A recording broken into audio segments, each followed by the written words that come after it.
नमस्कार साथियों, 40,000 करोड़ रुपए कैश में और एमबी वैली के पेपर जिनकी वैल्यूएशन लगभग 5 लाख करोड़ आकी गई है इस समय, और एमबी वैली जो कि लगभग 10,600 एकड़ में फैली हुई एक वो प्रॉपर्टी जो कि सहारा के लिए एक सिरमौर है, तो वो सुप्रीम कोर्ट के पास रख दी गई है और 40,000 करोड़ रुपए भी सुप्रीम कोर्ट के सुपुर्दगी में आ चुकी है। ऐसा सहारा के प्रमुख में से एक कन्हई शाह जी के द्वारा हमारे बेबाक डिकोड यूट्यूब चैनल वीडियो के कमेंट बॉक्स में आकर के कहा गया है, और साथ ही में उन्होंने कहा है कि सहारा को भुगतान के लिए बदनाम मत करो, नहीं तो मानहानि का केस कर दिया जाएगा। साथियों, जो हम लोग वीडियो बनाते हैं उसमें लगभग सारे फैक्ट के साथ वीडियो बनाते हैं। जो सारे संवैधानिक संस्थाओं की कार्रवाई हो रही है उसके एविडेंस होते हैं वो हम लोग दिखाते हैं, और जो कोर्ट के अंदर मुकदमे चल रहे हैं उसमें जो डिसीजन आते हैं, आर्डर आते हैं, उसकी कॉपी के साथ हम लोग वीडियो सामने लाते हैं। सहारा के भी लेटर हैं जो वायरल होते हैं, क्योंकि सहारा का ऑफिशियल हैंडल तो कोई ऐसा है नहीं जो प्रेस कॉन्फ्रेंस करे, मीडिया के सामने आए। कोई सोशल हैंडल उसका ऐसा नहीं है कि वहाँ से ट्वीट किया जाए, तो ऐसा कुछ तो है नहीं, लेकिन सोशल मीडिया पर आ जाता है तो उसको भी हम लोग लेटर के साथ उसमें जो लिखा गया होता है उसको भी हम लोग वीडियो में कुछ उसमें अपना शब्द जोड़ते हैं और एनालिसिस रखते हैं, लेकिन बिना किसी एविडेंस के नहीं रखते हैं। जो भरोसे लायक नहीं होता है उसमें हम लोग अपने दर्शकों के, अपने यूजर के ऊपर और एक आशावादी सोच की तरह आने वाले समय में ऐसा हो सकता है कि नहीं हो सकता है, कुछ ऐसे सहारा के लेटर होते हैं, सीआरसीएस पोर्टल से संबंधित खबरें होती हैं, तो उसमें उम्मीदों पर ये बात रखी जाती है कि आने वाले समय में हो सकता है कि ऐसा हो जाए, और कुछ चीज़ें नहीं भी होती हैं। तो जो चीज़ें फैक्ट नहीं होती उस पर उम्मीदों से भरे शब्द, आशाओं से भरे शब्द, आने वाले समय में ऐसा हो सकता है, नहीं भी हो सकता है, इस तरह के एनालिसिस करके हम लोग वीडियो बनाते हैं। बाकी ज़्यादातर फैक्ट के साथ, एविडेंस के साथ हम लोग अपनी बात अपने वीडियो के माध्यम से आपके सामने रखते हैं। लेकिन जो कन्हई शाह जी हैं उन्होंने जो कमेंट बॉक्स में बोला है और मानहानि की बात की है, तो सबसे पहले आपने सुप्रीम कोर्ट का नाम लिया है और उसमें स्पष्ट आपने कहा है कि ये सुप्रीम कोर्ट के पास दे दी गई है, रख दी गई है, यानी कि 40,000 करोड़ कैश आपने बोला है, और साथ ही में 5 लाख वैल्यूएशन की एमबी वैली रख दी गई है।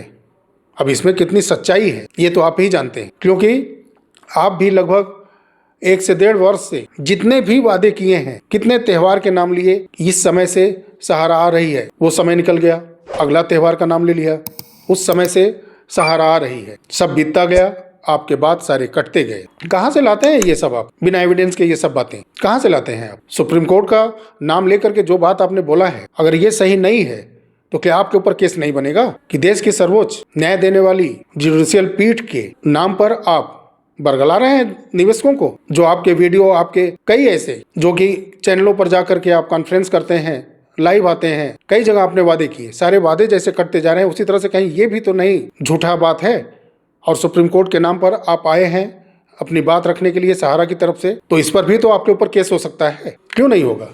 सुप्रीम कोर्ट के नाम के नीचे आप झूठ बोलेंगे कि सुप्रीम कोर्ट में सारा कुछ दे दिया गया है? अगर ऐसा है तो क्यों नहीं आपके मैनेजमेंट टीम के सारे लोग एक लेटर जारी किए? क्यों नहीं सहारा इंडिया का कोई सोशल हैंडल है जहां से कि एक एथराइज लेटर जारी होता है? क्यों नहीं मीडिया को बुला करके एक प्रेस कॉन्फ्रेंस करके ये सारी चीज़ें बता दी जाती हैं? इतना बड़ा रिलीफ, 5 लाख करोड़ के वैल्यूएशन की एमबी वैली और 40,000 करोड़ रुपए कैश आपने सुप्रीम कोर्ट को दे दिया, और इतनी बड़ी बात आप भारत में छुपा के रखेंगे कि पूरे देश के सामने आकर के आप बताएंगे कि मैंने इतना बड़ा काम अपने निवेशक, एजेंट, कर्मचारियों के लिए कर दिया है, और ये रहे एविडेंस, ये रहे पेपर। ये बात क्या छुपाने लायक है? इतना बड़ा आप कार्रवाई कर जाएं और इस बात को आप छुपा के रखेंगे और एक यूट्यूबर के कमेंट बॉक्स में आके ये बात बताएंगे? बिल्कुल नहीं। आप पिछली बार भी आए थे हमारे चैनल पर और उस समय भी डिबेट करने की बात आपने की थी, तो उसके बाद कई वीडियो आपने बनाए, काफ़ी वीडियो आपने बनाए, लेकिन आपकी बातों में सच्चाई कितनी रहती है ये तो निवेशक तय करेंगे, और बिना फैक्ट के हम लोग कोई यहाँ पर बैठ करके सहारा के विषय में, निवेशकों के हित में नहीं बोल सकते हैं। वो भी सारे जितने भी एडमिनिस्ट्रेटिव सिस्टम हैं और जितने भी संवैधानिक अन्य संस्थाएं हैं, जो भी रेगुलेटर्स हैं कैपिटल और जो कोर्ट है, इनके सारे जो आदेश हैं उसके ऊपर हम लोग अपना एनालिसिस रखते हैं, मनगढ़ंत बात कोई नहीं रखते हैं। और कल भी जो मैंने वीडियो बनाया था जो मध्य प्रदेश के अंदर कार्रवाई हुई थी, उसमें भी एविडेंस के साथ हम दिखाए थे। आज भी जो भी सहारा के विषय में हमने वीडियो अपने चैनल के माध्यम से रखा है सामने, उसमें भी एविडेंस के साथ रखा है। 13 करोड़ 25 लाख रुपए का FIR जब हुआ तो CID ने उसके बाद गिरफ्तारी की। तो अगर सहारा का मानहानि हो रहा है, सहारा को अपनी साख बचानी है, तो ऐसे छोटे छोटे निवेशकों का पैसा रोकने से क्या मिल रहा है?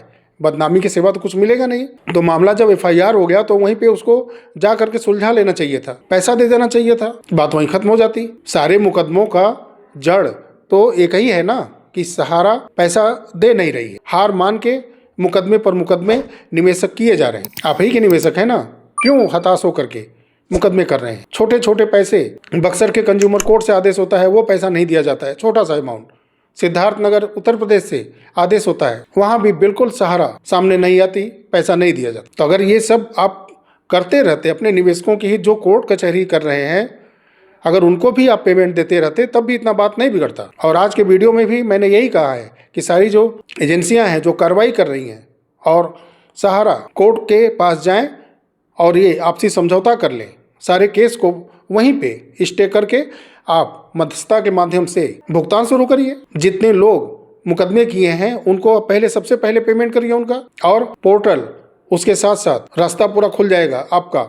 जिस डर के वजह से आप कार्यालय बंद किए हुए हैं वो डर खत्म हो जाएगा, वो कार्यालय खोलिए, भुगतान शुरू करिए सबका। मामला तो सिर्फ भुगतान का है। आप चले आ रहे हैं यूट्यूबर के कमेंट बॉक्स में सारी बातें रख रहे हैं, ये सारी बातें आपको करोड़ों निवेशकों के सामने रखनी चाहिए, वो भी अपने मैनेजमेंट टीम के साथ। जो एजेंसियां कार्रवाई कर रही हैं उनके पास जाकर ये बातें रखनी चाहिए एविडेंस के साथ कि हाँ ये सारी चीजें हो चुकी हैं। आप केस को रजिस्टर न करिए, या रजिस्टर कर रहे हैं तो उसको आप अभी आगे फॉरवर्ड मत करिए, उस पर कोई इम्प्लीमेंट मत करिए, आप कोई गिरफ्तारी न करिए, क्योंकि बैकडोर से मैं सुप्रीम कोर्ट के अंदर इतना काम कर चुका हूं। आप वेट एंड वॉच के स्थिति में हो जाइए। बहुत जल्द इसका निदान सर्वोच्च अदालत से होने जा रहा है। तो आप लोग अग्रिम जमानत के लिए जा रहे हैं, लोअर कोर्ट, हाई कोर्ट, गिरफ्तारियां होती जा रही हैं। तो यही सब बात तो मैंने लगातार वीडियो में अपने बोला है। तो इस पर पहल करने की बजाय आप लोग डराने धमकाने पे उतारू हैं। अरे इस ऐसे वीडियो सहारा के कोई मायने ही फिर नहीं रहेंगे जब भुगतान एक ट्रांसपेरेंसी सिस्टम से होना शुरू हो जाएगा, जिसमें कोई इफ बट नहीं रहेगा। जो सहारा ने बांड दिए हैं वो मैच्योरिटी रकम पूरे इंटरेस्ट के साथ भुगतान होना शुरू हो जाए। सारे यूट्यूबर यूं ही खत्म हो जाएंगे जो सहारा से रिलेटेड सिर्फ वीडियो बनाते हैं। चलिए साथियों, वीडियो बहुत लंबा हो चुका है, मिलते हैं अगले वीडियो में। तब तक के लिए नमस्कार, जय हिंद, जय भारत, वंदे मातरम।